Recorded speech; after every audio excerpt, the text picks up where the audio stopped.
Ce soir, Prince Epengue dans Kinshasa Direct. Prince Epengue, bonsoir. Bonsoir, chers compatriotes, et bonsoir à ceux qui nous suivent. Merci d'avoir accepté l'invitation des TD50. Eh bien, nous avons suivi les images de la marche sit-in organisée au Palais du Peuple pour demander le consensus autour de la loi électorale ainsi que la constitution du bureau de la CENI. La marche a été dispersée par la police. Quel a été le bilan à ce jour? Eh bien, comme vous l'avez dit en juste titre, les sit-in des forces sociales et politiques accusées au changement, autrement appelé bloc patriotique, a été sauvagement dispersé. Je crois que vous avez des images de manifestants torturés, tabassés, de jeunes arrêtés arbitrairement, jetés dans les fourgons de la police. Une répression injustifiée, alors que nous étions partis. D'abord, nous avions écrit à celui qu'on peut appeler entre guillemets l'autorité urbaine. Nous l'avions mis au courant, conformément à l'article 26 de la Constitution. Nous ne comprenons pas cette violence gratuite. Nous ne faisions qu'exiger un consensus sur toutes les questions qui touchent au processus électoral de 2023. Malheureusement, la réponse que M. Félix Tshilombo et M. Mbosso ont trouvée pour nous, Congolais, c'est la répression. Et pourtant, au même moment, à Nairobi, au Kenya, M. Tshilombo négocie avec les groupes armés, avec certains militaires rwandais qui ont pris les armes dans le cas du M23 et qui n'ont eu comme mérite d'avoir tiré sur les Congolais et avoir tué les Congolais. Quel paradoxe, c'est pour cela qui disait que Kabila doit rentrer au Rwanda, pour cela qui disait qu'il venait au nom d'un État supposé des droits. Mais, comme on dit, le temps se charge de dévoiler les vrais visages de chacun d'entre nous. Et on a compris que M. Félix Tshilombo n'est pas différent de ceux-là qu'il a combattu. Alors, nous rentrons au palais du Peuple où nous avons assisté à la sortie des G13 qui ont présenté la loi électorale avec des listes et s'engage. Jocelyn Toumba, si vous pouvez nous retrouver cette image, ça serait intéressant. Pensez-vous qu'aujourd'hui, nous sommes dans l'impasse en rapport avec la loi électorale? Impasse, c'est un euphémisme. Nous sommes dans un blocage et le pire reste à venir. Ça, je peux vous le garantir. Voyez-vous, ça fait 3 ans que le président de la République a élu Martin Fayulu, la coalition Lamuka, Adolphe Mouzito, Prince Epengue et les autres. Nous exigeons des réformes électorales. Ça fait 3 ans, depuis le mois de mai 2019, qu'une proposition de sortie de crise a été mise sur la table. Nous avions dit, M. Félix Tshilombo vient de bénéficier d'un pouvoir qu'il n'a pas mérité. Et nous n'allons pas faire couler la République. Alors, nous allons 3 ans après, on est dans... Vous parlez du blocage. Ce blocage se justifie par quoi? Par la sortie des députés qui ont présenté la loi?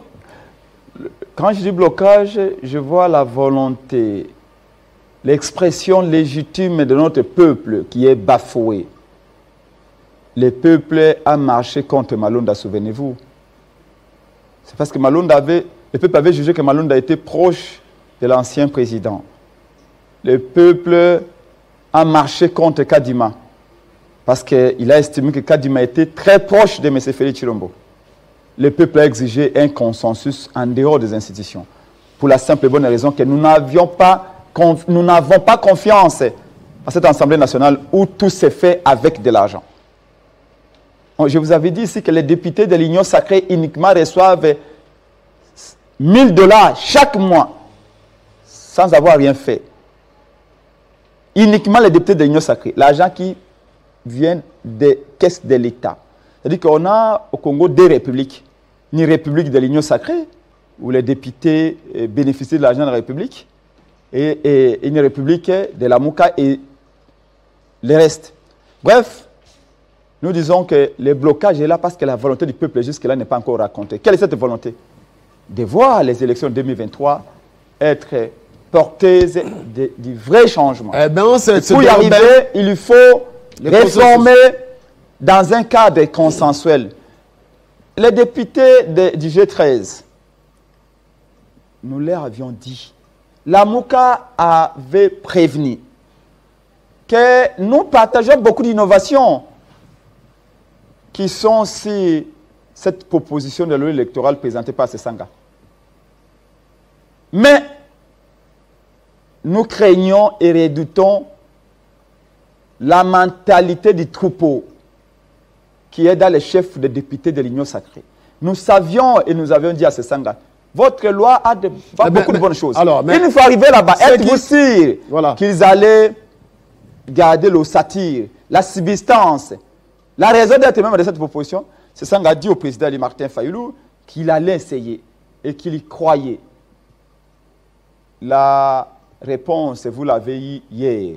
Vous avez vu les G13, Ili Sesanga, Njoli et les autres quitter la plénière en pleurant en disant non, notre loi, notre enfant, nous ne les reconnaissons plus. Alors, ce n'est plus notre proposition. Ça, c'est une affaire qui ne concerne que Mbosso l'Union sacrée. Bon, Prince Epengue, on va d'abord prendre l'image, on revient sur vous. Très tendu à l'Assemblée nationale, où les députés sans l'opposition ont été convoqués pour prendre des grandes options concernant la poursuite du débat sur la loi électorale. Sur place, une motion a été votée pour priver la parole aux initiateurs de la loi dite Lokondo, prétextant qu'il y a déjà eu un débat général à l'issue duquel les textes a été déclaré recevable, ce qui désengage les initiateurs de la loi. Cela veut dire que les auteurs en sont dessaisis. Ça devient un document de la plénière de l'Assemblée qui va l'envoyer à sa commission. Sinon, honorable président, il y aura réouverture des débats. Le G13 se sentant concernés ont quitté la salle, dénonçant le manque de débats sur des questions essentielles, soupçonnant une manœuvre pour tordre l'esprit et la lettre de la loi et en enlevant à la loi la traçabilité des résultats bureau de vote par bureau de vote. Objectif, s'assurer du contrôle de la CENI. Il s'agit tout simplement des positions de groupes parlementaires et que nous n'avons pas l'opportunité de rencontrer. Nous préférons peut-être attendre les débats, si les débats aura lieu au niveau de la commission. Nous ne redoutons rien, nous voulons tout simplement garder la lettre du règlement et l'esprit du parlementarisme. La lettre du règlement, c'est que cette loi a été déclarée recevable. Donc, elle doit aller en commission pour débat. Et si, par consensus, nous voulons avoir un cadre intermédiaire informel, ça doit être un cadre informel de discussion. Or, nous n'avons pas la possibilité de discuter des options. Donc, nous croyons que nous pouvons être dans la salle ou hors de la salle. Ça ne change absolument rien. En dehors de l'hémicycle, quelques mouvements associatifs et étudiants sont venus aussi contester ce qu'ils appellent le passage en force du débat sur la loi électorale, exigeant, en passant, un consensus de toute la classe politique autour des questions majeures électorales. Consensus, nous voulons consensus, nous voulons consensus. Pour le G13, c'est le décor des contestations des élections qui veut être planté au cas où la loi électorale Lokondo telle que proposée n'arrivait pas à passer.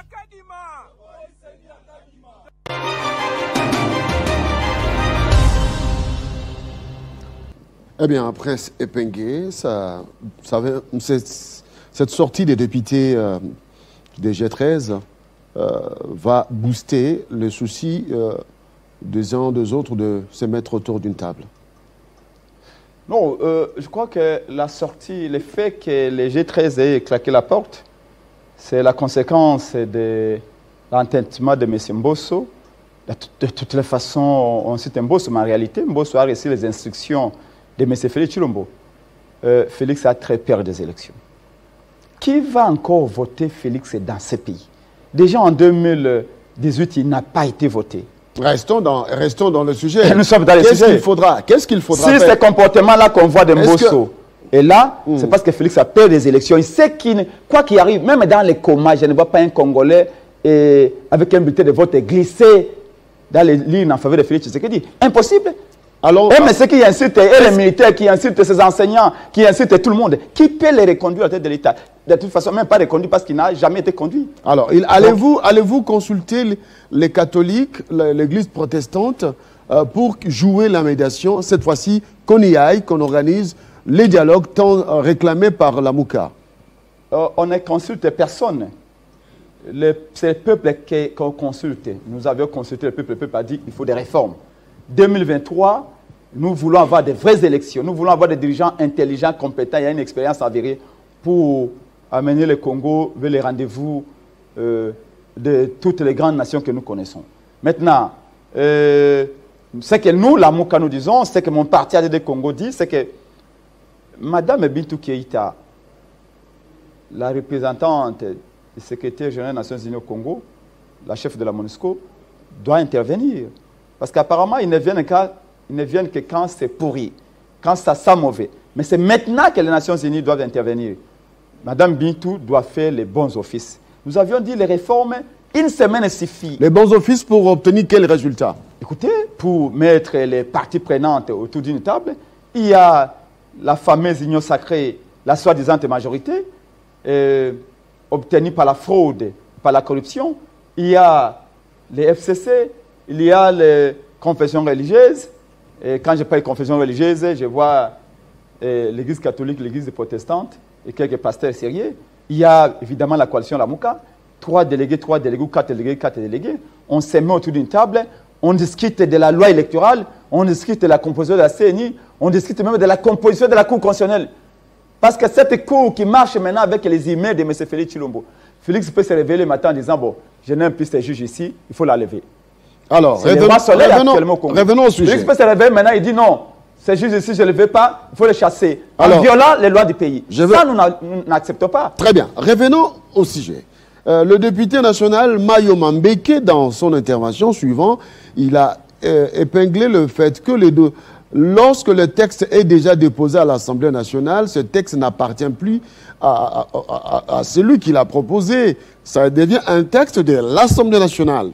Donc, la sortie des G13 n'est pas influencée sur le futur de l'examen de la loi électorale. Donc, et si Mbosso s'en tient à examiner cette loi et la voter, quelle sera la suite? Non, Mayo Mambeke n'a pas raison. De toute façon, ce n'est pas un exemple, Mayo. Il navigue, il est un peu comme un cerf-volant au-dessus de l'océan, ni en haut ni en bas, et partout il y a ses intérêts. C'est là où il va. Il n'a jamais défendu la République et ces messieurs-là. Que ce soit une proposition de loi, que ce soit plutôt un projet de loi. Chaque loi a un esprit, mais aussi sa lettre. Il y a la lettre et l'esprit de la loi. La personne qui a initié la loi amène la loi avec un esprit. Vous ne pouvez pas dire qu'une fois qu'on aura déposé la proposition de loi, on doit s'en dessaisir. Mais on doit défendre l'esprit et la lettre de la proposition jusqu'au bout. C'est que ce Sangha dit, il faut ouvrir le débat. Mais cette plénière à la soviétique que vous avez vue là, où les députés de l'Union sacrée, après avoir reçu l'argent, s'enferment avec Mbosso, disent, écoutez, vous, Mambeke, vous allez jouer le rôle des kamikazes, vous allez faire exposer tout, on bloque les débats, personne ne parle. Et même les initiateurs de la proposition de loi, on les a privés de la parole. Qu'est-ce que vous voulez? Regardez, une minute. Quand il s'agissait de cette proposition de loi, le président Élie Martin Fayulu avait dit, nous partageons beaucoup d'innovations avec ce Sangha. N'oubliez pas que la Mouka avait présenté également sa proposition de loi électorale. Autant qu'il a fait pour le calendrier électoral et pour la CENI. Mais il s'agit de la loi électorale. On a dit à Sesanga, nous partageons beaucoup de propositions avec vous, mais nous avons peur qu'une fois arrivé au Parlement, on vide votre proposition. C'est le cas actuellement. Par rapport aux innovations, Sesanga en avait présenté 18. Des réformes qu'on a apportées pour modifier la loi électorale. La proposition qui a été faite, l'obligation qui a été faite à la CENI, de publier les résultats du vote, bureau par bureau. Et l'obligation qui a été faite au président, s'il arrivait à la déroger, eh bien, le président s'exposerait à des poursuites judiciaires. Les députés de l'Union sacrée ont rejeté cela. Ils ont dit que le président a la liberté de publier ou ne pas publier. Est-ce que vous comprenez ça? Le chaos électoral de 2018 est fondé également sur l'absence de la publication des résultats bureau par bureau. Jusqu'à aujourd'hui, quand on demande à Nanga de donner nous les résultats de vote bureau par bureau, Nanga refuse. Parce qu'il avait bombardé Félix 7 millions qu'il a fabriqué dans sa toilette. Allez, vous croyez donc le souci ici, le souci, non, on comprend, il faut comprendre, la population doit comprendre. Le souci ici, c'est de voir les propositions présentées par les auteurs de la loi être respectées, ce qui n'est pas le cas. Ce qui n'est pas le cas. Si les 18 innovations proposées par Sesanga, 16 ont été rejetées et la 17e innovation, on l'a modifiée. On a donné un sens. Bref, on a taillé la proposition de Sesanga à la mesure de M. Félix. Allez, on va terminer. Innovation, attendez, on va terminer. Il y en a eu autant. Et maintenant, pour en savoir sur ce que pense l'opposition, qu'allez-vous faire face à cette situation? Le peuple congolais doit se prendre en charge. Ça, c'est clair. Dès la semaine prochaine, nous allons envahir les rues de Kinshasa et du Congo. Vous savez que M. Félix Tshisekedi n'est pas Kabila. Il n'est pas Mobutu non plus. On les trompe. On lui dit que vous êtes le président, vous pouvez marcher ici le Congo comme un éléphant qui entre dans un magasin de porcelaine, casser tout, personne ne viendra vous en parler. Non, nous sommes tous des co-héritiers. Il a hérité le combat de Tshisekedi. Moi, j'ai hérité le combat de Lumumba. On a de quoi Félix peut penser que non, écoutez, Mbo se fait ce que tu veux, moi je peux faire tout ce que je veux à la Cour constitutionnelle. Merci. Le Congo est une copropriété. Ouais. Ce que nous disons, c'est que maintenant là, Cardinal Ambongo, Madame Bintou Keïta et les autres personnalités notables de ce pays doivent intervenir. Nous n'accepterons plus un autre chaos électoral en 2023. L'innovation, par exemple, qu'on a proposée, en disant, en faisant l'exigence à la CENI, de publier non seulement les résultats, mais aussi de prendre tous les PV et de les publier une fois le vote terminé, les numériser, et les publier immédiatement dans son site internet.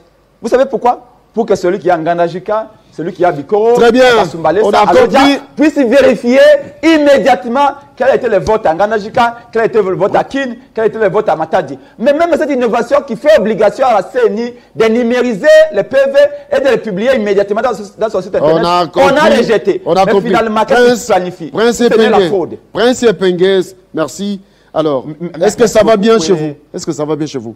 Au sein de la Mouka? Oui. Écoutez, est-ce que Mouzito et Fayoulou, ça marche bien? Vous avez en face de vous la personne qui a qualité de vous parler de la Mouka. Parce que c'est l'enfant qu'on... est-ce que Mouzito et Fayoulou, ça marche bien? Ça marche extrêmement bien. Il n'y a pas de tension. Il n'y a pas de tension. Mais vous savez quoi? Là où il y a les intellectuels, il y a des débats. Merci beaucoup. Mouzito est un intellectuel de haute facture. Martin Fayoulou, c'est le summum. Et quand on est ensemble, Prince Epeng aussi n'est pas le moindre, quand on est ensemble, on discute. On peut avoir des étincelles. Nous sommes passés la question de surface. C'est pourquoi vous avez vu la Mouka. Vous savez qu'IDPS, dans cette 37 élites, n'a jamais proposé une seule petite proposition. Merci beaucoup. Jamais. On parle de la Mouka. La Mouka a proposé beaucoup de choses ici qu'ils ont refusé. On a compris que... au sein de la Mouka, tout va bien. Mais il y a des étincelles. Écoutez, il n'y a même pas d'intercelle, mais il y a les débats. Merci. Parce qu'au sein de la Mouka, la liberté de ton, la liberté d'opinion est respectée et même encouragée. Prince Donc Epenge, tout va bien. Les Détola, le président de la République élu Martin Fayoulou va en tourner dans les grands Kasaï parce que nous sommes convaincus de gagner les élections. Prince Félix a échoué, il est allé insulter les enseignants en disant que les enseignants n'ont pas le niveau. Il a dit que les militaires congolais étaient complices des atrocités. Est-ce que je peux récupérer la parole? Encore les ligues dans ce pays. Personne ne peut voter Félix Tshisekedi. Merci beaucoup. Il a lamentablement échoué. Merci beaucoup, Prince Epenge. Merci, monsieur. Allez, on va donc marquer une petite pause. On se retrouve dans quelques instants pour la suite. Il y en a autant d'invités ce soir.